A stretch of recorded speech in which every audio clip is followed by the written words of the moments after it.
We are recapping the Porto 3-3 result on the road. United do not disappoint once again. They drop points. They drop a lead. We had a 2-0 lead. We were rolling early. Obviously, Alex highlighted the keeper on their side, Diego Costa. He had had a contribution in both goals. They weren't awful takes, but I don't think we should have had 2 goals there. And then United immediately capitulate. Midfield was wide open. Defense just looked exposed. And United squeak out a point at the end. Bruno Fernandes, another bit of madness. He's losing his head, and he gets another red card. But Harry Maguire, with a big header at the end, salvages a point. I don't think it's going to be enough. I think Erik Ten Hag, this has got to be it. Fans are pissed. Fans are over it. Everybody wants a change. Everybody wants a fresh start. I think Sunday is his last game as Manchester United, even if he gets a result. Sir, how are we feeling? How are we doing? Look, I mean, the sky is not falling. I think there's a lot of context that we need to break down in this match. Number one, away to Porto, a draw is not the worst result. If you were just to say, hey, when you got the fixtures, if you were to get a draw there and in Fenerbahce, not the worst. But you got to beat Twente at home, right? You got to be dealing with Crystal Palace. You got to be giving Tottenham a go. And I think it's just been building up, and you add this shit sandwich on top of last season's shit sandwich, and you're in a really tough place as a Manchester United fan. And where is that? That's just being frustrated, and the team can't meet our expectations. But I did like to see the fight down 10 men. Harry Maguire, good for him to get the header. I like to leave there with a point because if Ten Hag goes, I want to get out of this table or whatever to get into the knockout stages because I want Champions League football by hook or by crook. As far as Erik Ten Hag goes in this team generally, I mean, there's just issues all over the pitch. I mean, you say, hey, does it really take the manager on the block to get you up for 30 minutes for a game? Yes, it does. And these players are bluffing so hard that they literally... The manager is always a game away from being fired, and then they decide to turn it on, and then they did, straight from the jump today. Where was that? At Tottenham. Not there. Well, hey, the manager's on the block, just like the FA Cup final. Time to show up. He's finally getting fired. Time to show up. That's such a crap attitude by these players. And then you know why it's shit football? It's shit football because you score 2 goals away. You need to lock it down. United does everything but. And that's how you know everything's broken at this club. And by the time it's 2-2 or 3-2, it is a shit show out there. Porto's everywhere. United's everywhere. There's no structure. There's no anything. And Manchester United needs to play a controlled game for 90 minutes. We have not seen that for over 2 years. We're losing our heads. And that's why Erik Ten Hag probably won't make it at the end of the day, because if you can't go there and score 2 and shut down shop, what are we doing here? I mean, we're already in the Europa League. We're already in 11th in the table, and we're watching madness on the pitch. There's no organization, no leadership, nothing. It's just a bunch of shit. Football.com holiday sale. Let's go. It's on sale. They're giving it away. It's freebies all day at Old Trafford. If it was one day, if it was one game, you could excuse it. But if you look at this manager and this team's record over the last, 10 games in Europe, it is abysmal. We have a tendency to even score goals, especially on the road, and then blow that lead quickly. So this team lacks resolve. They lack a backbone. And like you said, it shouldn't take the manager about to get fired, which he's about to get to step up for a game. So, and then if they do step up, they crumble under the least bit of adversity. He's inflicting some of his own wounds, but at this point, United fans want a breath of fresh air. We kind of thought we would get it after the FA Cup final. New start. He brought in a new team. The front office was new, some new signings. But at this point, it's best for everybody. Just a fresh start. It's it didn't work out, Erik Ten Hag. Appreciate the cups. Keep talking. You'll talk about them forever. I can guarantee you that. And on to the next one. Ruud van Nistelrooy, you're up. See how it goes. If it doesn't go well, guess what? We'll pick a German. We'll pick somebody. But either way, United needs to change something, and we've already made changes up above. Erik Ten Hag, he was given another go of the apple. He can't motivate the lads. It's just clear, and we're on to the next one. It's that point in the season already because there's still plenty of season left. We could still make a run and get out of this group, whatever the hell it is. Is there a group? Get out, like you said, make it top 8, top 16, and certainly chip up the table based on where we are today in the EPL. So there's a lot of season left. There's 7-8 months of season left. So I'm not against firing the manager this early, given what we saw last year. No, absolutely. You hate for it to come to this, but you just look at the product on the field, and it's miles away. There's no organization. Like the gaps in midfield that should be covered up. Watch Aston Villa play Bayern Munich. That Unai Emery, how he has it set up. Bayern can't pass through the middle, right? They're driving on the wings. United's just, everyone plays through us. And that was the case last year. That's the case this year. And oh, by the way, I didn't even talk about the fact that the manager's out there fighting ghosts in the presser, talking about process, talking about how everything's fine, telling us it's like a great, we showed great resolve to get a result today. And he's like gaslighting the fans, fighting Rashford, benching him at halftime for no reason when he finally has a good half of football. And I'm just over it. I mean, you just know when it's going right or it's going wrong. And I can tell you everything is going wrong at Manchester United at the moment. It's exactly what happened last year with the Sancho drama. Started off in preseason. That lasted the entire season with Rashford going to Belfast, the whole nines, Garnacho, social media. And now Sancho came back. We thought we had a fresh start. Back to basics. He's off to Chelsea. Had a pretty good game at the weekend. And then Rashford benched today. What's going to happen to him going forward? And if you're fighting these players and you're doing these ego battles and you're fighting the press and gaslighting the fans, how are you ever going to get results on the pitch? And that's kind of where we are today. And we just need to move on. We need a clean slate.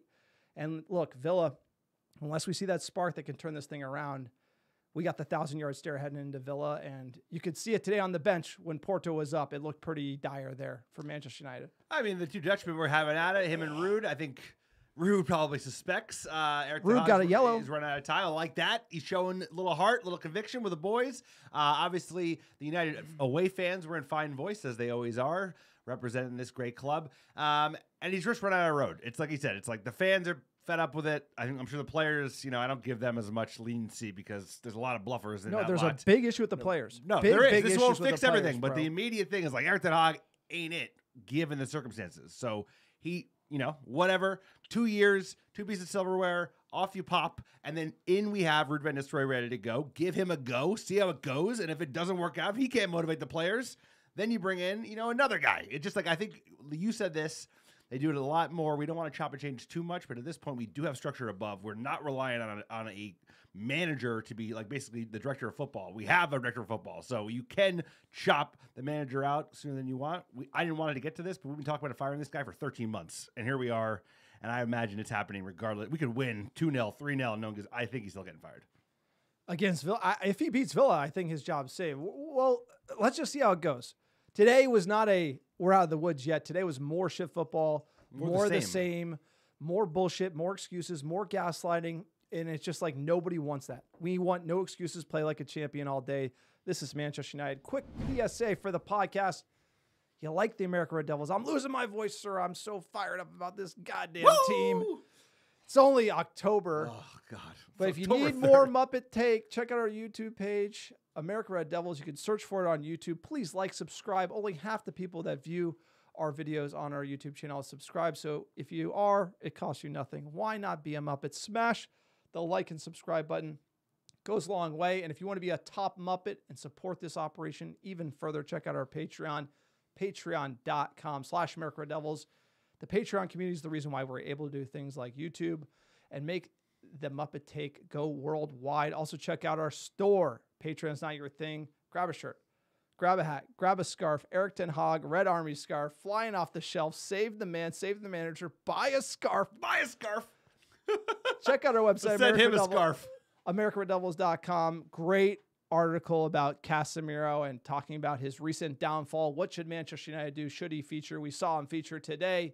Sir, tell him about iTunes reviews, other ways they can support the podcast. iTunes reviews and 5-star reviews of the American Devils wherever you listen. It's a great way to support the pod. It helps us get found organically by other top Muppets like yourself. And we're still giving away free merch. All you have to do is write a 5-star review on iTunes or Spotify and send a screenshot of that review to americanrevils@gmail.com with your mailing address, and I'll personally pick, pack, and ship some free ARD gear and send it right to your door anywhere in the world. Here's a great review from 164 Me, a refuge in the vitriol. It's been hard being a Man United fan for the last 10 years. Plus now, these guys get it. Criticisms of the team here comes from a place of love as opposed to every other soccer podcast that looks to dance on our grave. Honest insights from two Americans. Highly recommend for American fans of the greatest team in English football. Appreciate you. Appreciate everyone writing those 5-star reviews. It was not the 5-star Reds today, so let's get in this game. All right. We're breaking it down. Porto fit. United on the road in Porto. I gotta like showcase the United Reds. They're enjoying themselves, sir. You know, Porto's a great town. One of my favorite places. Had to share the all the flags, enjoying themselves. Dennis Irwin, Kit, love to see it. Yeah, going away for European night with fellow Reds. Hard to beat it, but yes, we're breaking down Porto 3, Manchester United 3. It's our second match in the new Europa League format. And, sir, you want to break down the starting 11. We had Onana in net, Dalot, Martinez, De Ligt, Mazraoui, Eriksen, Casemiro, Bruno midfield. Going back to the future, best midfield 2 seasons ago. Remember that? Marcus Rashford, Hojlund, and Amad Diallo. Hojlund comes in. Big shout for the young Danish striker. Yeah, when I saw this 11, I was like, ooh, no rotation in the back line. I thought he might throw Maguire in, but his job's on the line. So, I think he thinks it's the strongest 11. Garnacho gets a rest. Diallo's back in. Hojlund finally gets a start. It's a very competent team. Sir, what do you think of this 11 when you saw it? More of the same. The back line I thought would be a liability. I don't know about Casemiro coming in the midfield to shore up shop. You're going away to Porto. But again, you got Erik Ten Hag had to back his boys. I did like Hojlund come in. I think he would provide a spark. And we didn't have to wait long to get into the game, sir. Marcus Rashford, 7th minute. He would get his goal. Bold run, lovely run. Goes inside his man and scores! Diogo Costa should have done better in the Porto goal. But it was an adventurous run by Marcus Rashford that gives Manchester United a very welcome lead to relieve some of the pressure on Erik Ten Hag. But Diogo Costa... First goal in, they're already talking about the manager's job. That's a great sign, but Marcus Rashford with a great run, splits the defenders. Good shot, but I would say Costa should do better there. No, Costa should certainly do better, but Rashford looked electric on the left. He looked confident, beating men. Obviously, like, this should probably be saved, but it's a good, hard shot. A lot of power on it. And you know what? It goes in, it goes in. Good for the confidence. Let's go. United, early goal. That's what you want on the road in a tough place to play. You quiet the fans down a little bit at the Stadio Drago. I like what I saw early. 20th minute, Hojlund, he would get off the mark here. Champions League is Eriksen opening things up to Rashford, who looks lively on this left-hand side. Good ball in. Shot by Hojlund. It's there, I think. A little check from the referee. Hojlund would get his goal. Nice one from him. He needs it, right? Coming right back into the squad, and boom. Absolutely. He missed the beginning of the season. He had an injury. He had some injuries last year, second year as a Manchester United player. Obviously, he gets a little bit of luck as well. Low, hard shot, near post. Same thing as Rashford. Diogo Costa should probably do better, but the play was nice. The build-up play between Eriksen, Rashford, and then his little ball at the Hojlund was nice. So, hey, I like what I was seeing early, but United, you know what they do. They bring, they get you in, they get you all excited, you get a couple goals, and then all of a sudden, they take it away from you. What do they do, sir? They take it away from you, sir. They take it away from you. Time after time after time. All right, 27th minute. Nico Gonzalez. Mario with the cross. Good save. Comes out. They've got one. Pepe followed it up. Dallo very hesitant. I think the resulting header that brought the save was off a Manchester United player. Good stop by Onana. Would have gone in off Mazraoui, I think. Yeah, great stop from Onana. Own goal. Lovely save. Hate to see that. He should do much better. Porto 1-2 again. We get the lead. We should be locking up the result away. And man, just tough stuff from Manchester United. No, Dalot in this occasion, he lost the ball. We should have had it. He has continued to struggle at left back. Onana actually does quite well. Maz pops it over, but our center backs today look so exposed. Both Martinez and De Ligt they got beat once after another, and it was just one of those tough days for them. So that would continue, sir. That wasn't it for poor De Ligt. Obviously, Martinez got caught out in the first one, but the Dutchman was complicit in the second. Could we concede 2 goals before halftime after going up 2? You betcha. And the sad part you have to say as well here is I had no doubt at 2-0 that Manchester United would blow the lead. I thought it'd be after half. I thought it'd be after half, to be fair. No, I literally 2-goal lead. That's nothing for this team to just let it slip. And that says everything about the state of this club. Like the fact as a fan in your heart, you know that we can't keep a 2-goal lead tells you everything you need to know. Manchester United should be able to keep a 1-goal lead for 90 minutes plus. Half a chance here to get the shot away. Nico Gonzalez, Sean Mario back in, looking for Samu! From 2-0 down, it's 2-2. We should sign more Dutch players. United have squandered a league in the Euro. From Matthias de Ligt.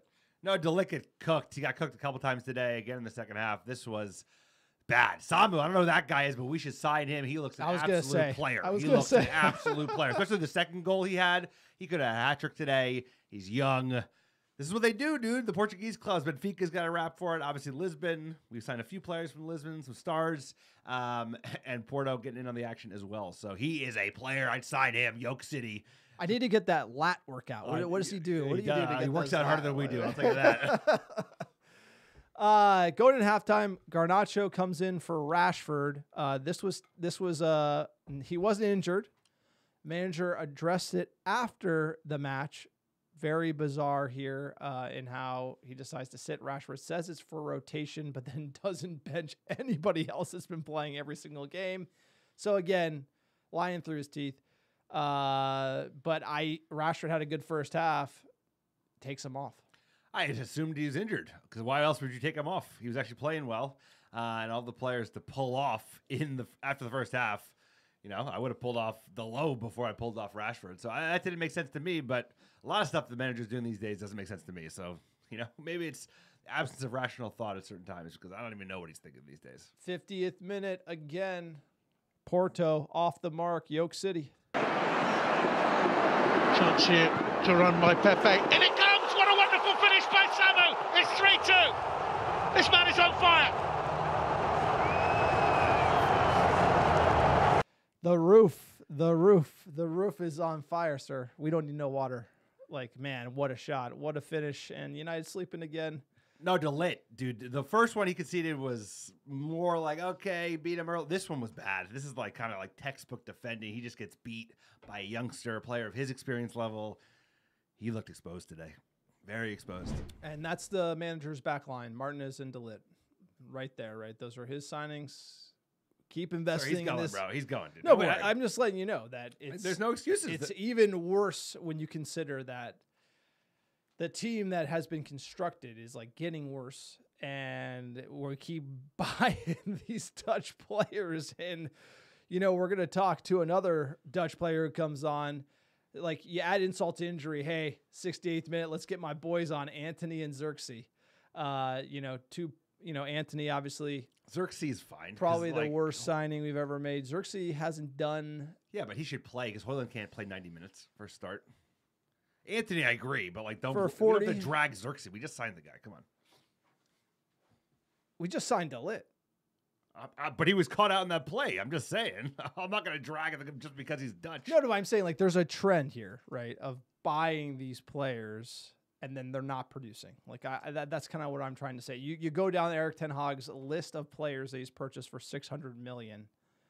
That doesn't help you at the end of the day. Anthony being like the blockbuster version. 80th minute sub, Maguire and Evans for Martinez and de Ligt. You got to take the center backs off because it's getting rough. And then you know what? This is a good change from the manager in the 80th minute. I didn't understand what was going on here. I mean, because they were playing so poorly. I mean, Martinez and de Ligt had a very horrid 80 minutes. Maguire and Evans look solid. I was actually thought Maguire would come in this game because we needed a little rotation, but hey, it worked out, obviously. It was effective. Maguire was the impact player, and he came up with a great goal at the death. And then we would get into the 81st minute Bruno red card. Sees red for a second game. Obviously, the last one overturned. This one will not be. Goes high on the challenge here in the box. Second yellow. Gets the red card. Sent off, sir. What do you make of this one? No, this is more reckless than the one over the weekend. High boot, second yellow.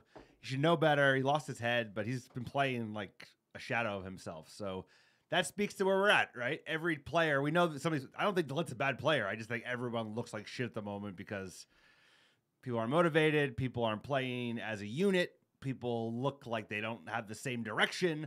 And everything right now is going this way. So 2 red cards in a game. I wouldn't be surprised if he gets a 3rd red card of the weekend now that the last red card was overturned. All ingredients, but hey, with 10 men, we saw a fight. So again, up 2, we give up. Then we go down to 10 men. We saw a fight, encouraging for Manchester United, and Harry Maguire would get his goal corner in the 91st minute stoppage time. Eriksson will curl away from goal. It's 3-3. Harry Maguire.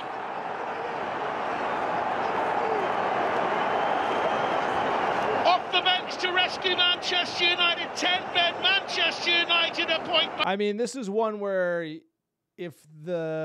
I feel like this is kind of being overshadowed. It was a great goal. It was great to fight with 10 men and kind of get back into the match. But I kind of feel like just because we gave up the lead, the way we played and kind of how just all over the place the team was and how inconsistent we've been over the long term, that it just kind of takes the shine away from this point. No, 100%. If this isn't a reoccurring theme, especially away in Europe, where we like score some goals and then blow it, either like blowing the lead altogether and lose or draw. If this was the first time this had happened, I think fans would be a little bit more, less hard on the minute. But at this point, people are out of it. People are out of leeway. We're frustrated with this team. We've seen it over and over again. Good on Harry. Harry's kept his head down. Great goal. He looked good solidly when he came in obviously in defense as well. So this is where we're in, bro. We're in hell. We're in hell right now, and that's where it's at. And we're in hell until we're not in hell anymore. And we just got to go one day at a time. And speaking of hell, I'll tell you what, that guy, he's about to get paid out, but he's in hell as well because he's fighting shadows. So I didn't even listen to the presser, but I can tell he's fighting shadows. We did have a lot of shots. 8 on target to their 7. 54% of the ball to their 46. 29 shots. Jesus. 29 shots. Yeah, but only a third on target. Less Exactly. than a third is not great. Overall, very sloppy. Just very sloppy game. United all over the place. Wide open in the middle of the park. The same thing we've seen before. But let's hear from the main man, the manager, Erik Ten Hag. Erik, hi. You said in an interview with Sky earlier this week that the team's still in transition. Obviously, you're into your 3rd year. Why exactly is the team still in transition when you have spent the club has spent a lot of money on players? A lot of those players are in your image. A lot of players have signed contracts. Why do you think it's still a transitional phase? Because, of course, first season when I came in, I think we had to replace 6, 7 older players like Mata, Matic, Pogba, Lingard. So we started that process, but also this summer we still had to replace some older players, and we replaced them with many young players like Sirkzee, like Lenny Yoro, for instance, and that. They need time. They need time to get used to the standards of the Premier League, standards of a club as United, especially. And we have to fit them in our game model and as I say, in the standards of the league where they are playing in. You've had some very good reactions to bad defeats, bad performances. What has the mood been like in training and at Carrington this week? As always, when we are not winning, we are very disappointed, and of course we are mad with ourselves, and especially when you lose a game like Sunday. Also, after all, then when you have to play so long time with 10 players, and then after it's overturned the red card, that gives frustration, because. All right, just kidding. That was the pre-match presser. We're going to pull up the post, but the pre-match sounds like could have been a post-match. For like, me, watching it blind, it sounds like he's fighting shadows regardless. Here we go. Jump into the post-game presser right now. Kinder Chocolate presents Kids Appreciate Reactions. everyone working with us. This is what happens. Sometimes Erik Ten Hag, you can't tell whether he's sweating before a match, sweating after the match. But either way, he looks about the same. You would have thought he just drew points at Porto. All right, let's hear from the man. We're doing it live. I think it's mixed feelings, yes. And when you are winning a game, we know, this is a very tough place to go. And when you then start so well, the players executed the plan, I would say brilliantly. We scored 2 great goals, and then we're switching off, and we don't keep so much possession as before. Defending, we're switching off. We concede a first goal, totally unnecessary, and then then you light up the fire in this stadium, in this ambience, and then it's become real tough. We addressed it in a halftime, and then you concede. All right, basically yeah, the same. yeah, I told you, he nothing. Fooled me in the pre-match. He's fighting shadow. I'll tell you, that's that, the last, like, second to last one, penultimate. That's the second to last one. Sorry, go to hell. It's just that we're in hell forever. Yeah, over. Just, yes, the process. I get the plan. Won 2 trophies. Hey, he didn't bring up the trophies. We should do better, but right. they switch off, and then we are working very hard. It's just like I can't. It just. I'm, it's like I feel like the fan base is just infuriated. We're over it. It's just like everyone's ready to It's go. boiling over. The pot boiled over.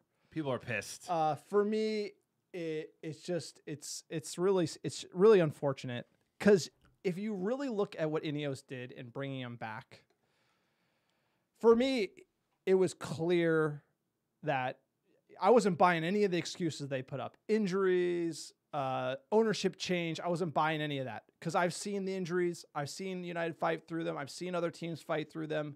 Like other teams last year, tons of injuries. Spurs had a ton of injuries. They got fighting up the table, right? So it's like United, I've just never seen a manager so comfortable making excuses. And then that just bleeds down the mentality of the players. And yes, the players are soft, but the manager's soft. And it's a bad combination. So these shit players and these soft players with this manager, you're just seeing it live. And it's going from maybe not achieving the results we want to now making excuses for sucking. Then fans out of the goodness of their heart, not wanting to chop and change. And then you see where we're headed now. And there should have been a bounce. There should have been a reset. The manager should have changed. Sancho should have been involved. That was the olive branch, really, for me. As soon as him and Sancho fell out 2 weeks after they made up publicly, he's not changing. There's no, what has changed from last year? Nothing. It's the same, and that is why we're seeing shit football again. He needed to take the L and change his ways with how he's managing the team and interacting with the players, and I just don't see that. And that's why we're seeing the same issues. We're acting like we've played 40 games and we're cooked. And it's only 10 games into the season. It's exactly the same vibes. And he doesn't do himself any favors by the way he talks in the press, the excuses, like you said, like his difficulties with English. The fact that he probably speaks the worst English of any of the EPL managers is not great when he's the coach of the biggest club in England by a mile. At this point, it's like the fans are all out of hearing the excuses. Ineos are not dumb. I don't think they made a stupid decision keeping him in, given the context and given who was available. But at this point, they're not. They know what's going on. They know Well, it is if you're getting worse. Well, now you're going to fire him. Now you have a full seat. But we're not going to play Monday morning quarterback. No, I'm not. But to fire him now would be like it went so wrong that you could. But it is going so wrong. So it's at this point, if it went bad, you would fire him in December or January. It's going so bad, you got to get rid of him. It's going so bad, and last year went so bad. Other than the FA Cup, it's like if last year was kind of meddling, fifth, and we were okay, but then we nicked a cup at the end, but we were really bad. Worst league finish, obviously, as you remind us, in the modern era. And then we nicked an FA Cup at the end against the best team in the country, and he kept his job. And now it's holy shit, it's all the same. And the most important thing is he hasn't learned. He hasn't learned, most importantly, how to deal with the press and just stop lying to the fans. Fuck the press. The press are a bunch of animals, especially in England. But don't lie to the fans because the fans are fucking smart. We know our shit. We know that United's in a tough spot. We're not fools, but at the same time, don't lie to us and tell us everything's fine. We're making progress. Injuries. Blah, blah, blah. It's just one fucking wave of excuse after another. It's I need more players. If you were just yo, we should be better. We are not as good as we should be. I need to figure it out. I'm looking inward. People would give him more. I would give him more time. The press would give him more time. Many fans would give him more time. But it's we don't want to be gaslit. United fans do not want to be gassed up because we know what good football looks like. We have seen it. We've seen it what hard-looking working football looks like, even if it's not effective. And this is neither. This is not effective, and it's not hard-working football, dude. Yeah, but it's also football. He has a blame everyone else strategy, right? And kill it. It's gonna kill him. So then, if he's good at but that's the whole thing. What comes to the surface is you say, "Oh, we lose a game." It's like, "Oh, well, it's because of this, and it was because of that." And it's all these excuses that he's throwing out there, and this because it's blaming everybody else. But you got to look at yourself. You got to take a hard look in the mirror and be like, "Hey, I'm getting cooked out here." And maybe he's blaming Rashford or blaming players. Like, hey, you're not pressing this and that. And he's fighting with players, leading to more fallouts. And that's just like, it's like, you got to manage the locker room. You need to be a leader of men. Sir Alex Ferguson, what did he do? It was about leadership. It's about motivating these players, bringing them together, united versus the world. Instead, I feel like we're just, the excuse factory's taken over, sir. XG. I mean, he took my job. He's a better excuse maker than I am. I don't know if that's true, but he makes more excuses than I do, at least these days. Dude, it's it. That's the end of the road. It feels like Smell you it's later. kind of getting there. No, it's over, dude. It's over. Last year, this result, people would have been like making, hey, we're making hay. Now people watch this and they don't even, because they expect it. I expected us to blow it. It's about how shit the football, like at 2-1 and 2-2, it is just.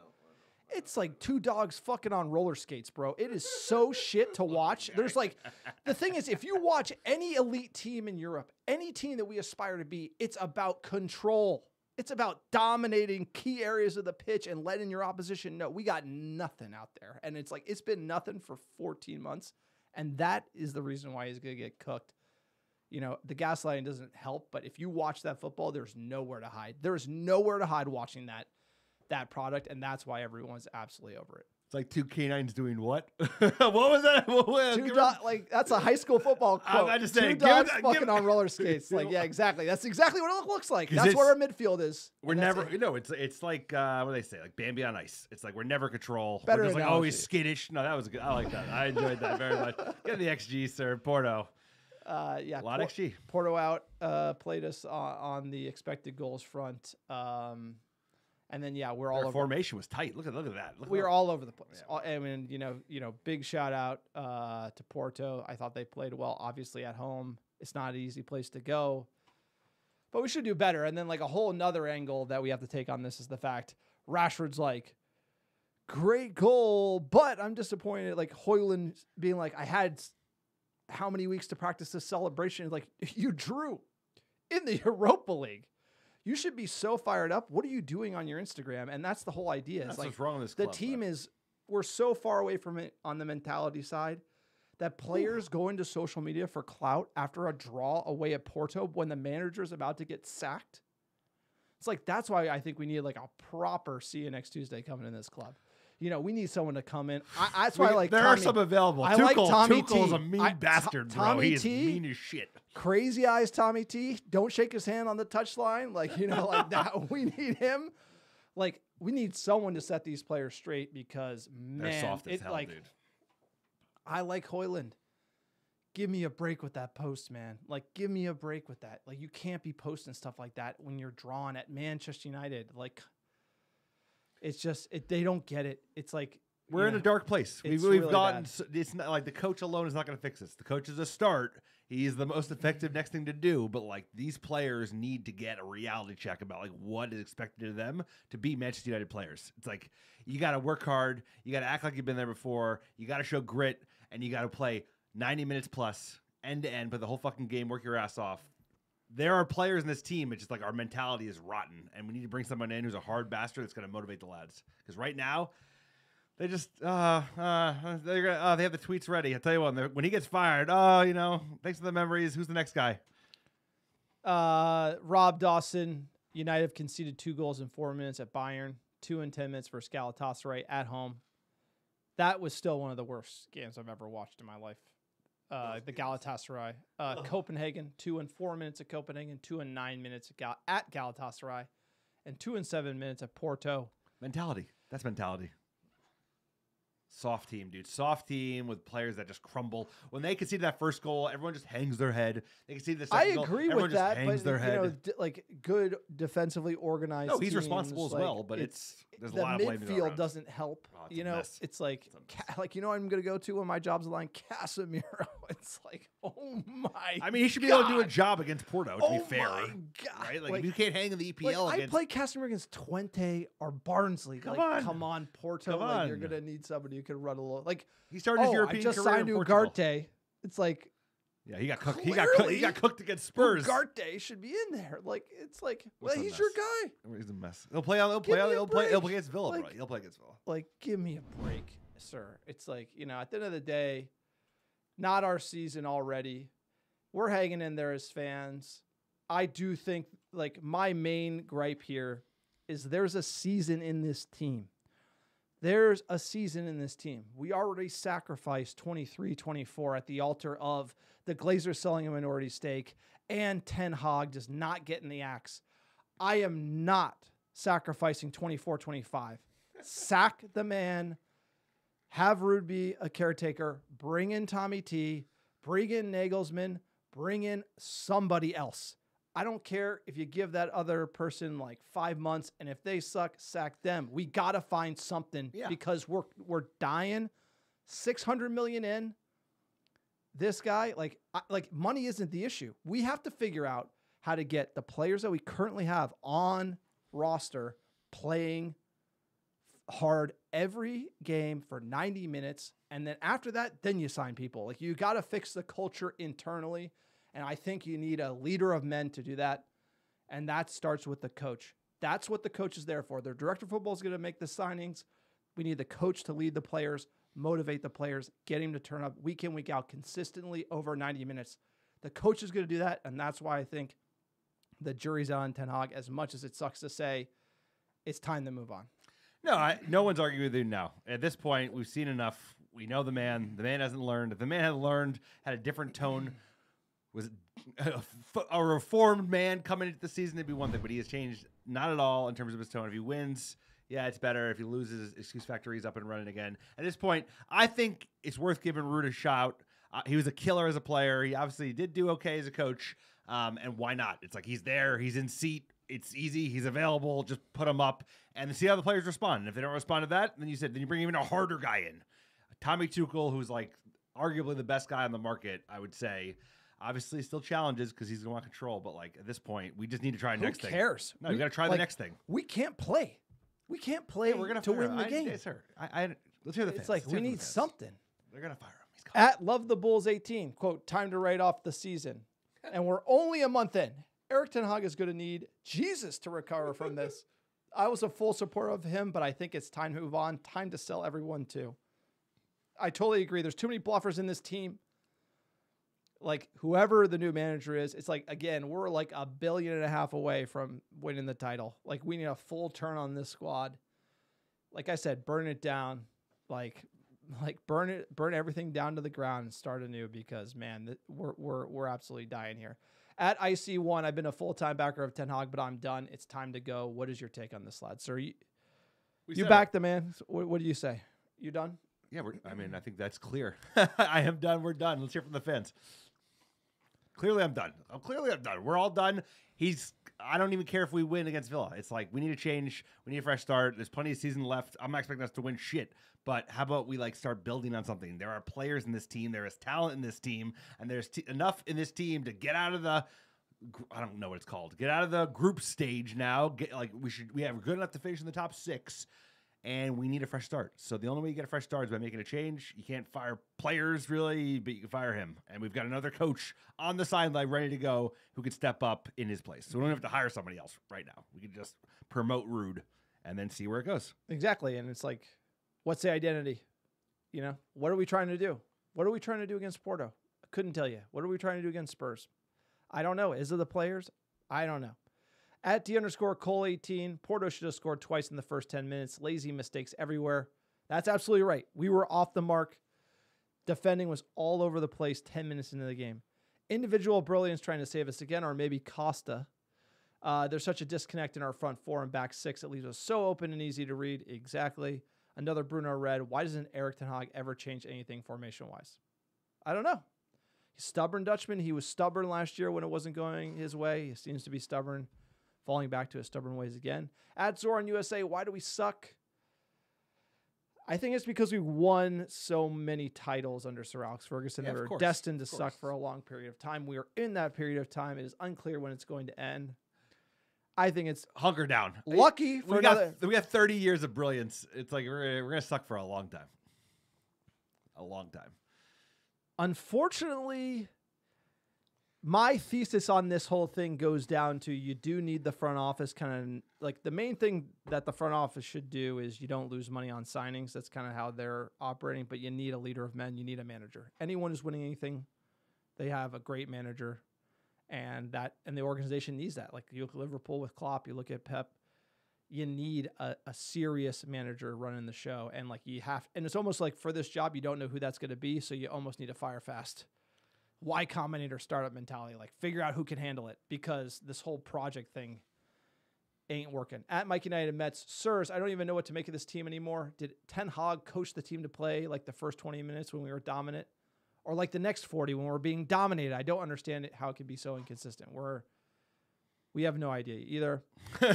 Clearly, we don't know what's going on. Players aren't motivated. Bury this guy. Just lay it down. At Great Internet, this is a great one. No excuses to still be this bad. I understand it's a process, but look at the money we spent. We can't keep saying give it time and still look this bad. I'm all for patience, but this is unacceptable. Weak mentality, and the only plan I see is chaos. I mean, that is it. I think we have to end on that one. Another tough game, another tough result for Manchester United fans. But like you always say, sir, I think it's always darkest before the dawn, sir. It's going to come. If you listen to the American Red Devils and the Muppet Take, we will be on the top of the mountain one more time. And maybe the top of the mountain starts with City getting banished to League 2, us finding the manager that'll bring us to the think they're going to get actually punished? Let's go. These this Premier League, this FA that's just shown their true colors again and again. You think they're actually get punished? Nothing's going to happen. It would start with something like that because the footballing guys like something. They should. It's good for the league. It'd be better for the league. It would make because everybody else would be. It'd be so much better for the league. The city's fucking ruining it, bro. They have ruined the league, but they don't care because FA. They're getting paid by those Emiratis, sir. You're right. Everything's going great in the league, but City, the whole nine. It'd be more fun if you had like everybody else fighting. Let City like drop down a couple leagues, and you have like not us because we're bums, but Arsenal, Villa, Scouse Bastards. So there's a lot of football left. We're gonna get there. It's gonna take a while. We've got some rocky roads ahead of us. They're not gonna nail the next guy. Maybe not even the guy after that, but we're closer than we were yesterday, sir. That's all I gotta say. We're closer than we were yesterday. One day at a time. Always forward. Always forward. Sir, you got anything to say about Unai Emery before we play Villa? You want to jinx? We're gonna go to the preview. No, so. I know, but you want to jinx? He could be a coach. I think he's one of the most underrated coaches in the league. I think he's a better coach than Arteta. The only coaches who are better than him are Pep Guardiola, I would say, in the EPL at the moment. Look at his pedigree. So. Is he? I was trying to get a jinx out of you. No, I was trying to get you. I think we're gonna lose. Yeah, he's no good. He's shit. They're all shit. Villains are shit. 4-0. All right, that's it. That's the podcast. We broke it down. Europa League, 6 games left. Let's go. Never give up. No excuses. Play like a champion. You want to support them up at Take? Check out our store, americanreddevils.store.